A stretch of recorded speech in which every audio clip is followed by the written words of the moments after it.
Bu qış müşahidə olunan mülayim hava şəraiti kənd təsərrüfatına təsirsiz ötüşməyib. Mütəxəssislərin fikrincə, belə havanın meyvə bağlarına təsiri daha böyükdür. Fermerlərə vaxtında tədbirlər görmək məsləhət görülür.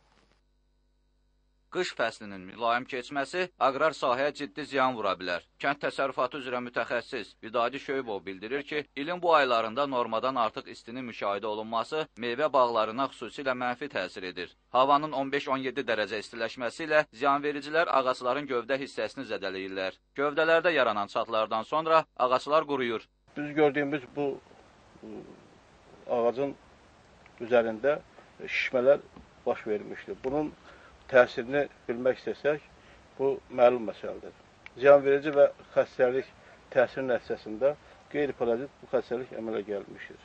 Bunun başlanğıcı ondan ibarət olmuşdur ki, dediyimiz ziyanvericilər məskunlaşmış kök ətrafında, yəni gövdənin aşağı hissəsində 10-15 sm dərinlikdə.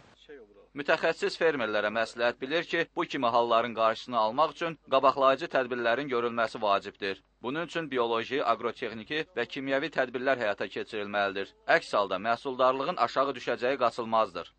Şahin Qurbanzadə, Elçin Baxşalızadə, Faiq Kərimov, Yevlax.